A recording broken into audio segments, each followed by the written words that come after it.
Gloria a Jesús. Vamos a recibir a todos nuestros hermanos que nos están viendo en otras naciones de la tierra, que se están conectando en este momento a través del Facebook en nuestro servicio hermano dominical. Vamos a recibirles con un fuerte aplauso en el nombre de Jesús. Grite bien fuerte: Dios les bendiga. Si usted tiene en este momento dentro de sus contactos de WhatsApp o de Facebook, tiene amigos o familiares, díganles que estamos transmitiendo en vivo a través del muro de Facebook del pastor Elio Franco. Abra su Biblia en el libro del Génesis, por favor, capítulo número 2, para la gloria del Señor Jesucristo. Libro del Génesis, capítulo número 2, verso número 15. Vamos a leer la palabra textualmente, la Reina Valera 60.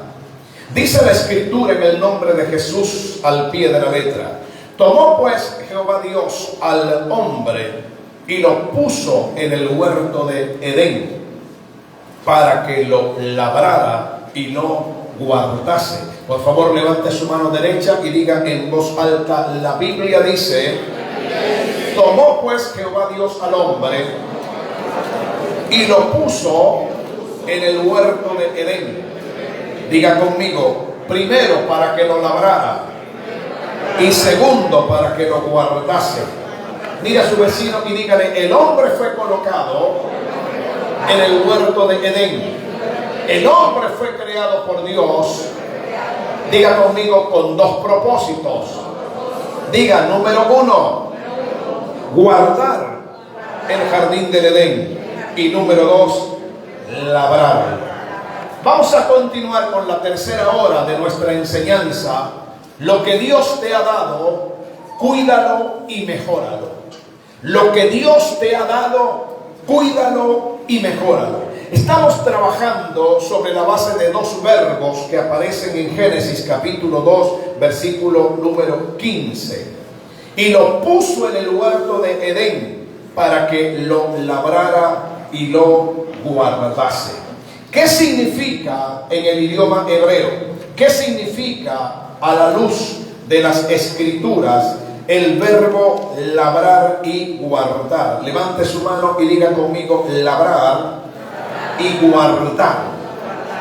Muchas personas no han entendido que el diseño de Dios, el diseño del cielo, la razón por la cual Dios colocó al hombre en la tierra es un propósito: que el hombre desarrolle las habilidades, que el hombre desarrolle la potencialidad, que el hombre desarrolle la creatividad, que el ser humano desarrolle esas capacidades divinas, esas capacidades del espíritu, para que podamos convertirnos en gente próspera, en gente bendecida, en gente empoderada, en gente con libertad financiera y con libertad en todas las áreas de nuestra vida. Mire a la persona que tiene a su lado y dígale: nunca ha sido la voluntad de Dios.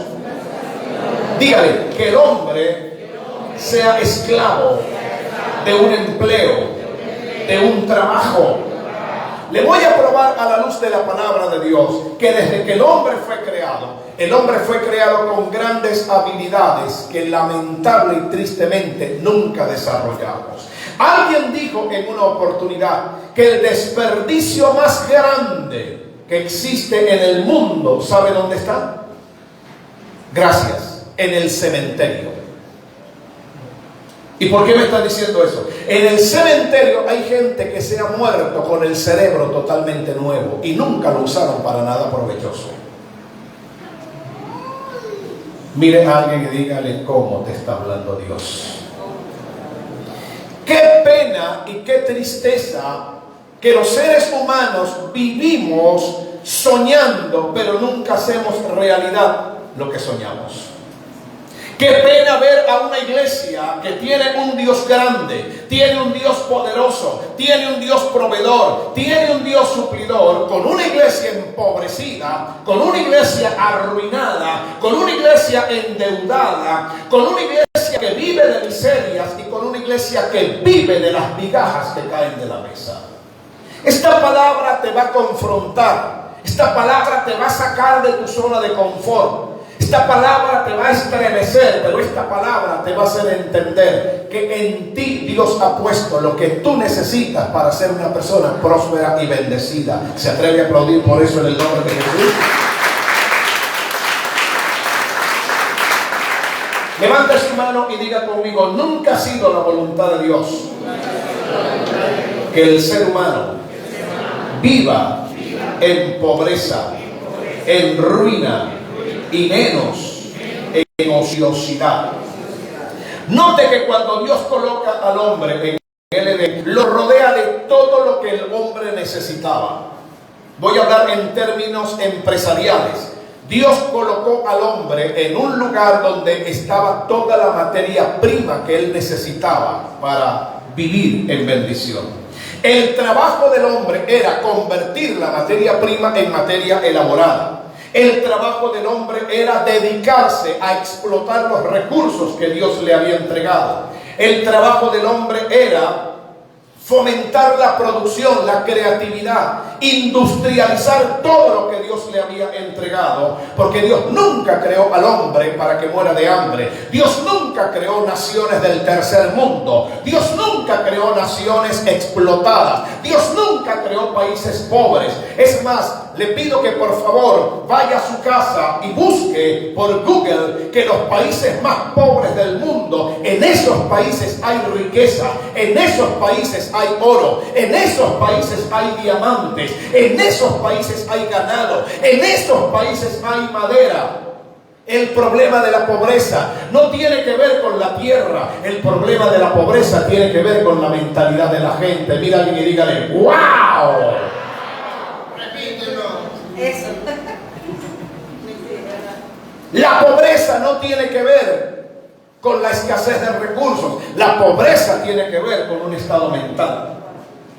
Por eso la Biblia enseña que si mi forma de pensar cambia, mi estilo de vida va a cambiar también.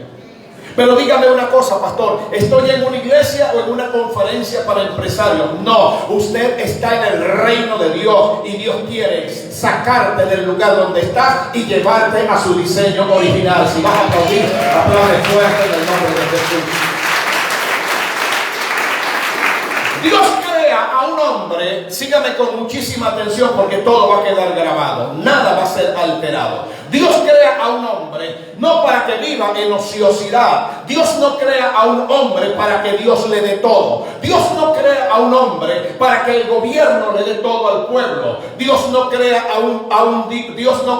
un hombre para él convertirse en un Dios populista, en un Dios toma la casa que necesitas y toma la bolsa de comida que necesitas y toma el carro que necesitas y toma la mujer que necesitas. No, Dios es un Dios que Él pone su parte, pero a ti te corresponde poner la parte, hermano, de ti. A Dios hace lo difícil, pero tú haces lo fácil. Él hace lo imposible, pero tú haces lo posible. Hay una sociedad divina. Hay, hermanos, una simbiosis divina. Yo hago la parte que me corresponde. Y la Biblia dice que Dios se compromete en bendecir y prosperar el trabajo de mis manos.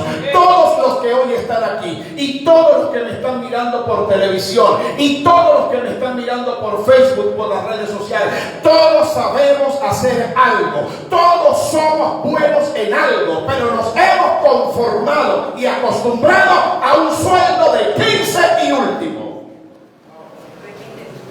Nos hemos convertido en suicidas. Practicamos el suicidio profesional, practicamos el suicidio de nuestras vidas. Hay un sistema diabólico, hay un sistema babilónico, hay un sistema egipcio, asesino de sueños y asesino de soñadores. Y el error más grande que cometiste en tu vida, ahora que eres una persona adulta y anciana, fue que vendiste tus sueños y lo cambiaste por el sueño de otro. Te convertiste en parte de la agenda de otro y lo único que has hecho hasta el día de hoy es enriquecer el bolsillo de los demás. ¿A ti qué te ha quedado? ¿Qué has obtenido de ganancia? ¿Dónde está tu empresa? ¿Dónde están tus negocios? ¿Por qué no permites que el dinero trabaje para ti? ¿Por qué no tienes fuentes de empleo para otros? tengo un doctorado, tengo una licenciatura, tengo un magíster, pero ¿para qué? ¿Para simplemente ganar un poquito más y seguir siendo un empleado? El único jefe del hombre era Dios, nadie más. Usted no consigue a Adán y a Eva trabajándole a ninguna empresa, a ninguna corporación, a ninguna fundación, a ninguna transnacional. Usted consigue a Adán trabajándole directamente a Dios, porque te voy a soltar algo, espero que aplauda fuerte. No hay nada mejor que trabajarle a Dios, Él sí paga mejor.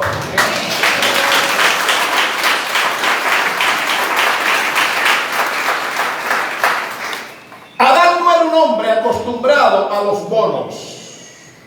No era un hombre acostumbrado a las regalías, a las prebendas de otros. Eso es contrario a lo que la palabra enseña. Ahora bien, si Dios no creó al hombre para que sea un esclavo de la ociosidad, para que sea un esclavo de las redes sociales, si Dios no nos creó para malgastar el tiempo, si Dios no nos creó para despilfarrar el tiempo y no dejar pasar nuestros mejores años de producción en la vida, entonces ¿para qué nos creó? ¿Por qué Dios está en contra de la ociosidad? ¿Por qué Dios está en contra de las personas que no se atreven a emprender cosas nuevas? Le voy a hablar de dos conceptos de ociosidad que usted quizás no maneja o quizás los ha escuchado alguna vez. Número uno, existe la ociosidad ociosa. ¿Puedo escribir eso? Por favor, aproveche esta conferencia. Existe la ociosidad ociosa. Y existe gente que aunque trabaja demasiado, están ociosos también. Ya estoy llamando la atención de algunos. Y algunos que me están mirando por televisión se están preguntando, ¿este señor de qué está hablando? Mire lo que dice, por favor, el libro de los Proverbios, capítulo número 26, versos 13, 14, 15 y 16, que le vamos a colocar en la pantalla digital. La Reina Valera 60 dice, en Proverbios, capítulo 26, versículo 13, dice el perezoso, levante su mano y digan 3 veces en voz alta, el perezoso. Más fuerte, más alto. ¿Quién lo dice? El perezoso. El león está en el camino, El león está en las calles, versículo 14. Como la puerta gira sobre sus quicios, así el perezoso se vuelve en su cama. ¿Les suena familiar? Ay, ya amaneció. Otra vez lunes. Ay, tengo que pararme. Me está esperando la lavadora, las arepas, el desayuno, la comida. Ay, ya me están llamando por teléfono, ya están tocando la puerta. Ay, si es verdad que tengo un compromiso y casi se me olvida. Mira al que está a su lado y dígale, el perezoso, lo único que hace es dar vueltas en la cama. Mira a alguien y dígale, te pareces tanto a mí que no puedes engañarme. Yo sé que a ninguno le ha pasado eso. Versículo 15. Mete el perezoso su mano en el plato, se cansa de llevarla a su boca. Este sí es un perezoso grave, extremo, clínico. No come porque le da pereza. En su propia opinión, el perezoso es más sabio que 7 que sepan aconsejar. ¿Cuál es la sabiduría del perezoso y cómo hablan los perezosos? ¿Para qué tanto afán? ¿Para qué tanta angustia? Carlos, angustia, cálmate, bájale 2. Mire cómo es el perezoso de sabio, de filósofo, de inteligente. Los ricos están completos. Además, Jesucristo dijo, porque hasta bíblicos son los muérganos. Hasta bíblicos son los perezosos. Jesucristo dijo que nadie por afanarse tanto va a aumentar un codo a su estatura. Lleva la fiesta en paz, tranquilo. Si hoy comes, gloria a Dios, y si no comes, gloria a Dios también, y si mañana comes, amén, y si no comes, el Señor sabrá. Hasta espirituales se vuelven los perezosos. Mira a alguien y dígale, yo conozco varios perezosos espirituales. ¿Cuántos están conmigo todavía? Segunda de Tesalonicenses, capítulo 3, verso 10 al verso 12. Segunda carta a los Tesalonicenses, capítulo número 3, verso 10 al verso 12, Reina Valera 60. Porque también cuando estábamos con vosotros, os ordenábamos esto: si alguno no quiere trabajar, tampoco coma. ¿Dónde está eso, pastor? A mis espaldas está. Pablo, escribiéndole a los tesalonicenses en el capítulo 3, versículo número 10, dice: porque también cuando estábamos con vosotros os ordenábamos esto: si alguno no quiere trabajar, tampoco coma. Versículo 11: porque oímos que algunos de entre vosotros andan desordenadamente, no trabajando en nada, sino entremetiéndose en lo ajeno. Mire al que tiene a su lado y dígale: el perezoso, la perezosa tiene un problema. Le sobra tanto el tiempo que se meten chismes a cada momento.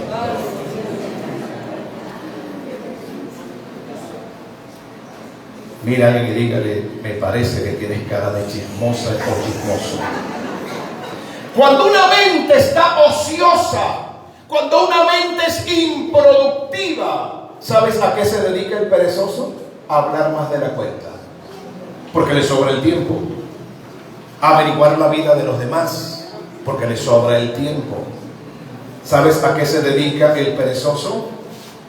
A perder el tiempo, porque el tiempo le sobra para eso. Alguien dijo: no hay nada más peligroso que una mente ociosa, porque una mente ociosa es un laboratorio para el diablo. Pero el que vive ocupado, el que vive aprovechando el tiempo, el que vive produciendo, el que vive con creatividad, el que vive ocupado del reino, el que vive, hermanos, ocupado del ministerio y ocupado de servir a Dios y ocupado de avanzar en la vida, el chisme, los malos pensamientos y los malos deseos no tienen cabida, porque cuando llegan consiguen esa mente y ese cerebro demasiado ocupado en cosas buenas. Si va a aplaudir, hágalo por favor. Versículo 12: a los tales mandamos y exhortamos por nuestro Señor Jesucristo que trabajando sosegadamente coman su propio pan. Padres y madres, voy con ustedes. Mi hijo no quiere estudiar, yo no lo voy a obligar. Mi hijo no quiere trabajar, yo no lo voy a obligar. Yo para eso he trabajado bastante, para que mi hijo no le falte nada y para que mi muchachito, que es un sinvergüenza ocioso de 30 años, viva en la casa y tenga todo lo que necesita, para que él tenga lo que yo nunca tuve. Querido, ¿sabes lo que estás haciendo? ¿Sabes lo que estás haciendo? Papá, deme. No, gáneselo. Papá, deme las llaves del carro. No, gáneselo. Papá, deme un teléfono celular 5G de última generación, iPhone, que tenga 72 gigas de memoria. Gáneselo. El que no quiere estudiar, que trabaje. Y el que no quiere trabajar, que estudie. Y el que no quiere ni trabajar ni estudiar, que no coma, que pase hambre. Por ahí hay un jovencito diciéndole a la mamá: estoy de acuerdo con eso. Mira que está a su lado y dígale: eso lo dice la Biblia. 2 años nada más. Pastor, en mi casa yo soy la mujer y soy la que trabajo. ¿Y la joyita de tu marido qué hace? Él dice que está muy cansado y que no consigue trabajo. Ni por fe lo consigue. Pero yo le doy gracias a Dios, pastor, porque ese gordo, como yo lo quiero, ha engordado más que el sargento García del Zorro.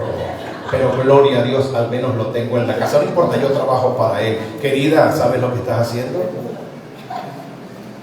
Estás rompiendo un principio bíblico. Y ese principio bíblico que tú estás rompiendo y ese principio que estás quebrantando te roba la prosperidad. Es a tu marido el que le toca trabajar, no a ti. No vuelvo más a esta iglesia. Ese Señor me cae mal. dice Pablo en Primera de Timoteo capítulo 5 versículo 13 a las mujeres? Hombres, quítense el sombrero tranquilamente y dejen que este chaparrón le caiga a la señora que tiene a su lado. En 1 de Timoteo 5:13, Pablo le dice a las mujeres: y también aprenden a ser ociosas, andando de casa en casa, y no solamente ociosas, sino también chismosas y entremetidas, hablando lo que no deberían. Mira a su vecina, hermana, y dígale: sierva, ¿cómo te está hablando Dios?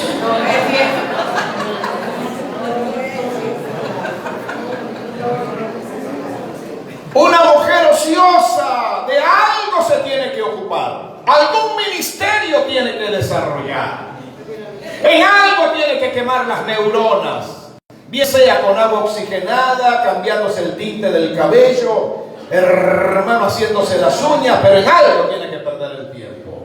Pero lo peligroso de una mujer, principalmente de una mujer ociosa, y Pablo se las dedica, qué versículo tan magistral. De verdad que yo lo había leído y se me había escapado. Y también aprenden a ser ociosas, andando de casa en casa. Y no solamente son ociosas, sino que la ociosidad las hace chismosas, entremetidas, hablando lo que no deberían. Cuando tú te consigas a alguien que se te acerque y te diga: pastor, te tengo que contar algo. Pastor, pero esto tiene que quedar entre Dios, tú y yo. Pastor, esto es un secreto sumarial. Esto no puede salir en el expediente, pastor. Tú no sabes. Mira, cuando tú te consigas gente como esa, por favor, vacúnate. Ponte las 3 dosis, hermano, y zapatea. Dile a esa persona que se aparte de ti, porque solamente los ociosos tienen tiempo para el chisme. Una persona de Dios y una persona espiritual sabe que te va a decir: pastor, estoy orando, pastor, estoy intercediendo, pastor, no te preocupes, pastor, estoy clamando por crecimiento, estoy clamando por multiplicación, pastor, estoy orando por mi familia. Sabes que estás delante de alguien espiritual. Al que le alcanza el tiempo para chismorrear es un ocioso y una ociosa. Y recuerda, esos espíritus se pegan también.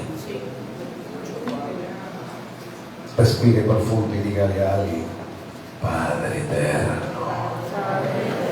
Estos versículos nos muestran, y ya estoy terminando acá, que el hombre debe trabajar con sus manos, que el hombre debe ser productivo. Cuando hablo de hombre me refiero a hombre y a mujer.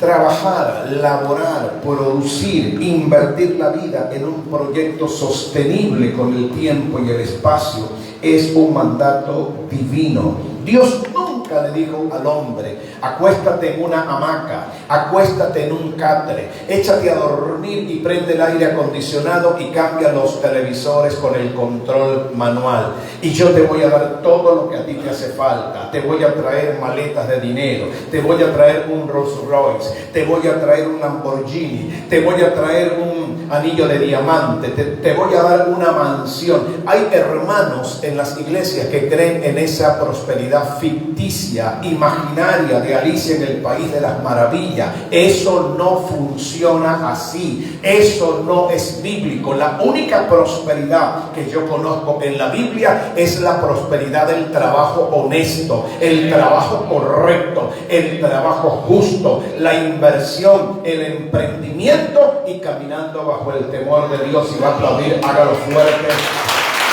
En el nombre de Jesús de Nazaret.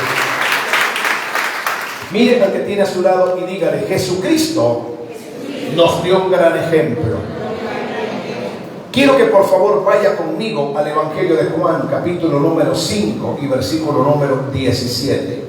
En el Evangelio de Juan, capítulo número 5, versículo 17, leemos, Reina Valera 60.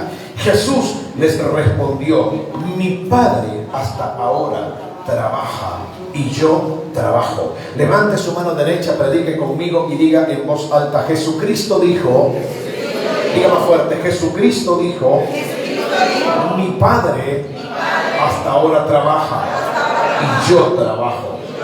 La Biblia de la palabra hispanoamericana dice: pero él les replicaba diciendo, mi Padre no cesa nunca de trabajar y yo hago lo mismo. Qué interesante que Jesús, cuando vino a la tierra, se ocupó durante 30 años al trabajo de la carpintería. Y le voy a decir algo que quizás usted ya lo escuchó o no lo ha escuchado.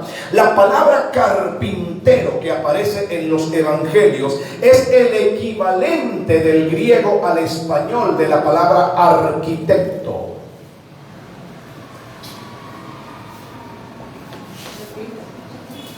Gracias por su silencio, lo hace cómplice. Lo que significa que Jesús hoy en día, en este siglo XXI, en este tiempo moderno, si estuviese vivo y tuviese una carpintería, su profesión sería la equivalente a un arquitecto. So what? Porque era un hombre que diseñaba. Era un hombre con creatividad. Hacer una silla, hacer un mueble, hacer, hermanos, una mesa, construir un juego de comedor, no era cosa sencilla. Recuerde que estamos hablando de 21 siglos atrás. No habían calculadoras, no habían computadoras, no habían programas de Adobe, no habían, hermanos, programas de ningún tipo, aplicaciones donde tú pudieras simplemente con 2 o 3 teclas bajar un diseño y a través de un tutorial ver cómo se hacían las cosas. Se necesitaba cerebro, se necesitaba cabeza, se necesitaba tiempo, se necesitaban noches de vigilia, se necesitaban días encerrados en un taller, absorbiendo acerrín, absorbiendo olores, absorbiendo químicos, pegamentos. Y Jesús llegó a ser tan bueno, llegó a ser tan excelente, llegó a ser un carpintero tan famoso, que por eso se ganó el apodo, el remoquete del carpintero. Entiéndase, no por desprecio, no porque lo menoscababa, no de manera irónica. Es que cuando a ti te decían fulano de tal es el carpintero, sabes lo que te decían en español: es el mejor, es el que más sabe, es obra de mano excelente, con él vas bien. Mientras piensa y oxigena su cerebro y digiere lo que le estoy diciendo, dice lo mismo la gente de ti cuando tú le prestas un servicio.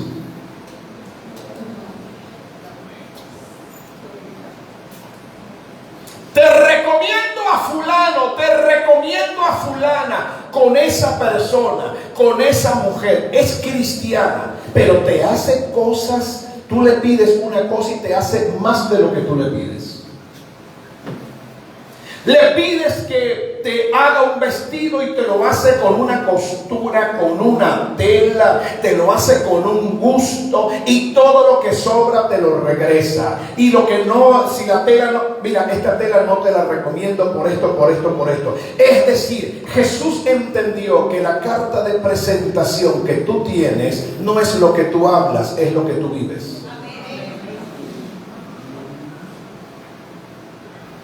¿Por qué hay tantos comerciantes y por qué hay tanta gente profesional, hermano, desempleada, vendiendo periódicos y café en el terminal de pasajeros? No me malinterprete, yo no estoy en contra de eso. Es que tú te devalúas cuando tú ofreces un mal servicio. Tu carta de presentación se llama, tu hoja de vida y tu currículo se llama tu propio servicio. Aún para nosotros los predicadores, los hombres de Dios en los púlpitos, tenemos que mejorar y superar lo que estamos haciendo. ¿Sabes por qué? Porque nos oyen miles y miles de personas en todo el mundo entero. No podemos improvisar, no podemos agarrar un versículo, hermanos, y sacarlo del contexto escritural y respetar las normas de la homilética, de la exegética y de la hermenéutica, que es la ciencia de la interpretación bíblica. Procuramos ser, hermanos, un fiel reflejo del Dios que hizo los cielos y la tierra. Porque te voy a decir una cosa: la mejor propaganda del reino eres tú, y tú, y tú, y tú. Ten cuidado con la clase de propaganda que estás dando del reino de Dios. Gracias por su aplauso.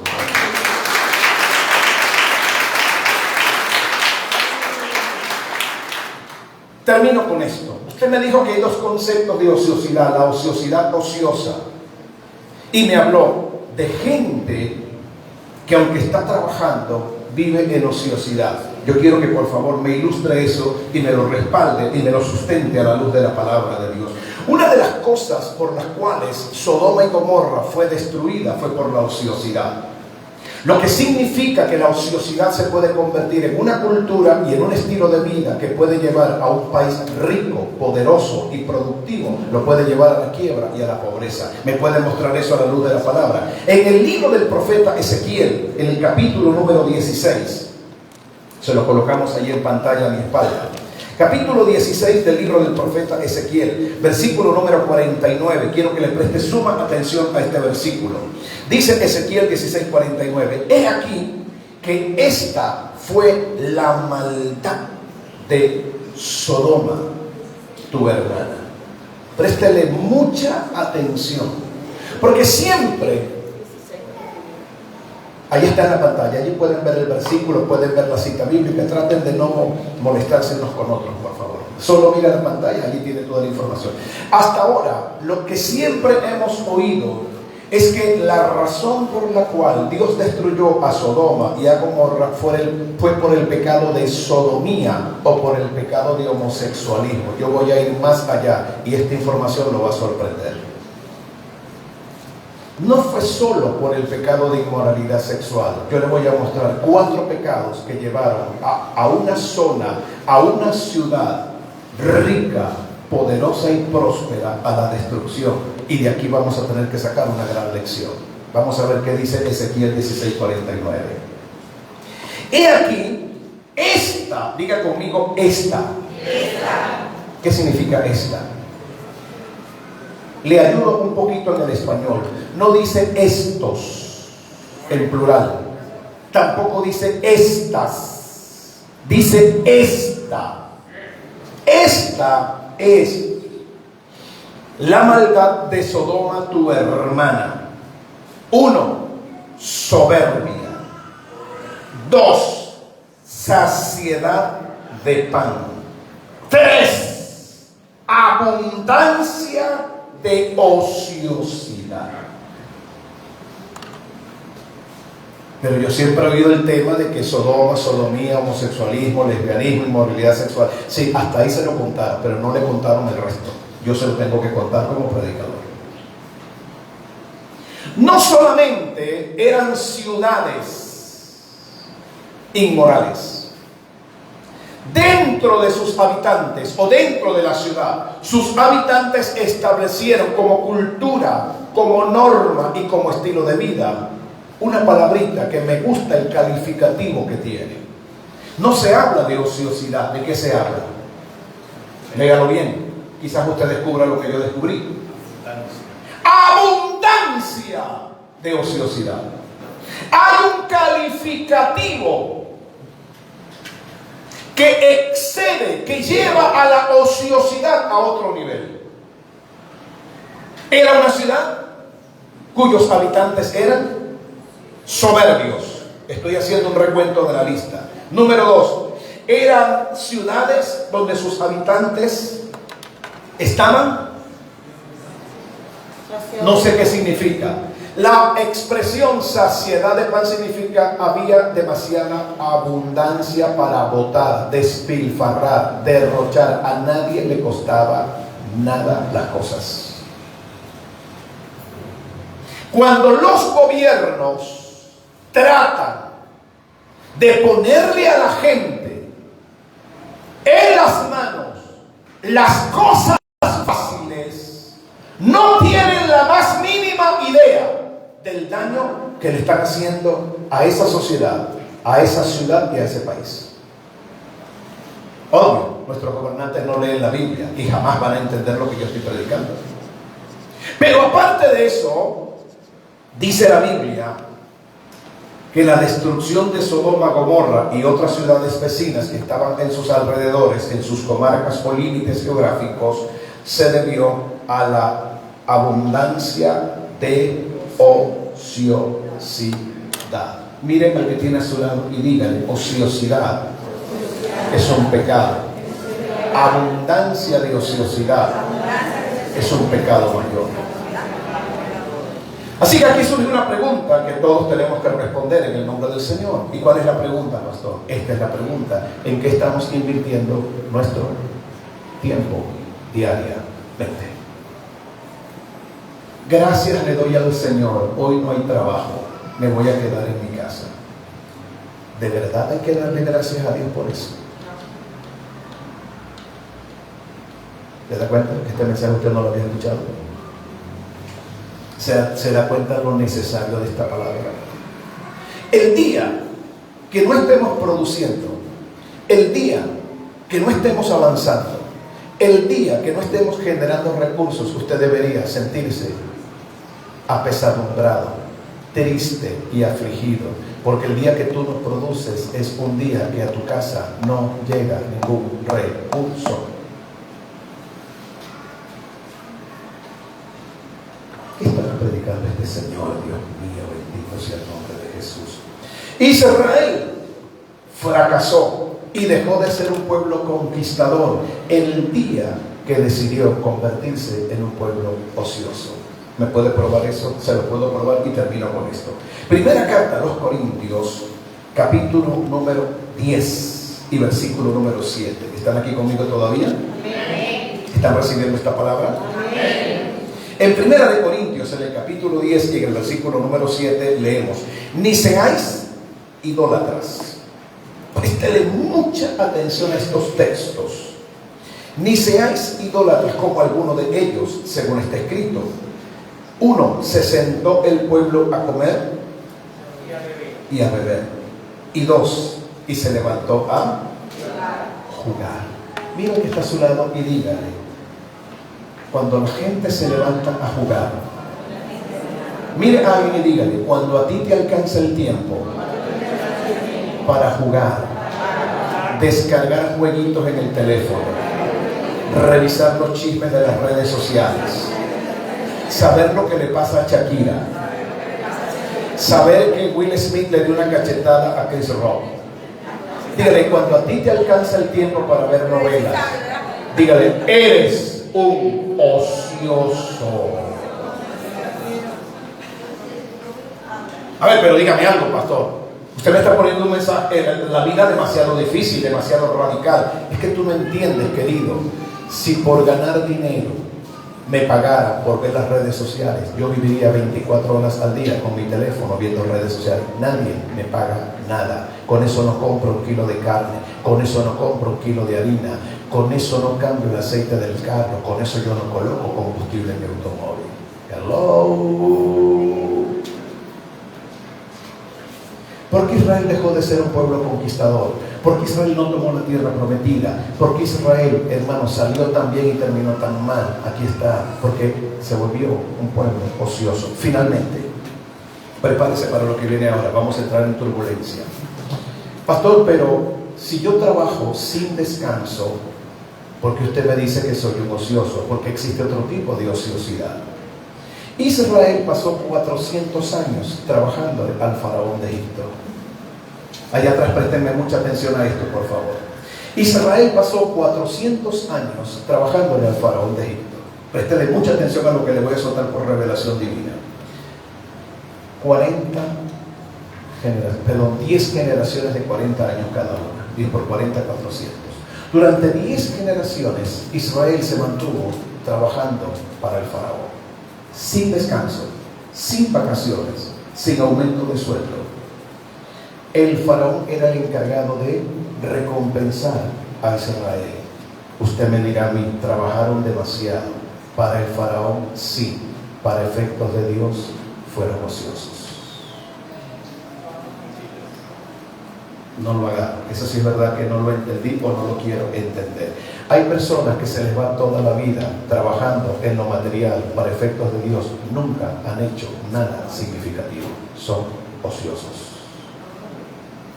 Yo no tengo tiempo para orar, yo no tengo tiempo para congregarme, yo no tengo tiempo para ir a la escuela de entrenamiento, yo no tengo tiempo para ir a la intercesión. Estoy trabajando, estoy ocupado para el faraón, para efectos de Dios, ocioso.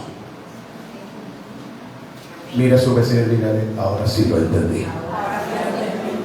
No tengo tiempo, pastor. ¿Por qué? Estoy ocupado, estoy trabajando. para el faraón, pero para efectos de Dios no estás haciendo nada de lo que Él te llamó a hacer. Hijo, ¿cómo quieres que te prospere? ¿Cómo quieres que te bendiga? Yo quisiera hacerlo, pero para efectos de mi reino y para efectos de mi obra, tú no estás haciendo nada significativo. La carga, el trabajo lo están llevando sobre sus hombros, otros, tú no. Podemos ser trabajadores para el faraón y para Egipto, y para efectos de Dios no estar haciendo absolutamente nada. Mire el que está a su lado y dígale, ¡wow! ¿Cuántos entienden lo que estamos predicando? Pastor, pero es que Dios no me llamó con ningún ministerio. Todos tenemos un ministerio. Todos. Que usted lo entienda, no lo entienda, lo acepte o no lo acepte, no es problema mío, es problema suyo, y muy grave, por cierto. El apóstol Pablo dice que a todos se los encargó un ministerio. Todo el que ha recibido a Cristo como Señor y Salvador, todo el que ha aceptado a Jesús como el Salvador de su vida, todo el que ha sido comprado a precio de sangre, todo el que ha sido liberado de la muerte espiritual y todo el que ha sido liberado de la condenación eterna tiene un ministerio. Usted no está en una iglesia porque esta iglesia le gustó. Usted no está en esta iglesia porque el pastor le cae bien. Usted no está en esta iglesia porque es amigo del apóstol y me gusta como el apóstol predica por toda la calle de en medio. Usted está aquí por una razón y por una causa. Padre, tú me trajiste a palabras de vida y a esta casa por una razón. Ahora dime qué es lo que tengo que hacer, porque no me salvaste para ser un ocioso en el reino, me salvaste para servir en el reino de Dios, el reino donde tú, Señor, me has traído y donde me has colocado, el Edén donde tú me has puesto. Si vais a aplaudir, aplaude fuerte al Rey por encima de la cabeza. ¿Cuántos levantan sus manos y dicen gloria a Dios? ¿Cuántos levantan sus manos y dicen aleluya? Finalizo y continúo la próxima semana. Levante su mano y diga conmigo: la asignación, la ocupación de Adán y Eva en el Edén era mantener y cuidar del Edén. Mira a su vecino y dígale: no le pidas a Dios que haga lo que a ti te corresponde. Señor, no hay trabajo, no hay nada que hacer. En Venezuela no hay nada que hacer. Dios mío, provéeme tú. Querido, lo lamento. Tienes una mujer, tienes unos hijos. Ve a trabajar tú. Me voy a casar. ¿Dónde iré a vivir? Ah, ya sé, como todos mis hermanos están en el extranjero y se fueron para otros países y la casa quedó grande y los viejos están envejeciendo, pues nada mejor que casarme y decirle a mi mamá que me dé un cuartico de la casa. El que quiere casa, el que se casa, vete a vivir debajo de un árbol en un chinchorro. Pero hay padres cristianos que leen la Biblia y todo lo quieren torcer y todo lo quieren poner fácil. ¿Y te piensas casar? ¿Y dónde piensas vivir? Bueno, mamá, la casa es grande, ya mis hermanos se fueron y mi hermana se llevó a los niños y hay 2 cuartos, 2 habitaciones. ¿Y la cocina? Bueno, tú tienes una. ¿Y la nevera? Tú tienes una. ¿Y las camas? Ahí queda la de mi hermano. ¿Y el closet? El que mi hermano dejó. ¿Y el carro? El de mi papá. Y la mujer, esa sí la busco yo. Aló. Y nosotros como padres queremos ganarnos una placa de reconocimiento y que coloquen nuestro nombre en una plaza. Así no funciona. Mírale y dígale: así no funciona. Dígale: eso rompe lo establecido por Dios. Termino con esto. Levante su mano y diga conmigo: el cuidado, la protección, la productividad del Edén era responsabilidad de Adán y Eva, no de Dios. Tarea para el hogar: llega a tu casa y dile: Señor, ¿qué debo hacer para ser un hombre productivo? ¿Qué debo hacer para tener mi propia empresa? ¿Hasta cuándo voy a trabajar para Labán? ¿Quién es Labán? ¿No recuerda a Jacob? Jacob le dijo a su suegro: me quiero ir de aquí, quiero montar mi propia empresa. ¿Y sabe qué le dijo Labán? Quédate conmigo y si necesitas aumento de sueldo yo te lo voy a aumentar. No, ¿cuándo voy a trabajar para mi propia casa?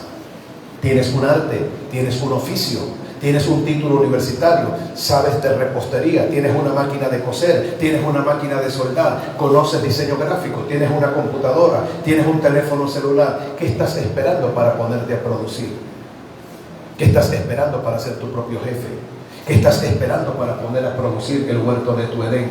Recuerda y entiende esto que te suelto y finalizo. Lo que Dios te ha dado, úsalo, multiplícalo, cuídalo, reprodúcelo y Dios te va a dar más de lo que ahora tienes. Ponte de pie, por favor. ¡Aleluya! Que hable fuerte en el nombre de Jesús y diga ¡gloria a Dios! Usted que nos ha visto a través de Facebook, usted que nos ha seguido a través de YouTube, le invitamos para que esté muy pendiente de nuestros servicios todos los domingos y de nuestra escuela de entrenamiento todos los miércoles de 7 a 8 de la noche. Al final vamos a enviarle el link, el enlace de nuestro canal de YouTube para que usted se comunique con nosotros y usted reciba todo nuestro material. Bendiciones, nos volvemos a encontrar el próximo domingo en el nombre de Jesús. Amén, amén y amén.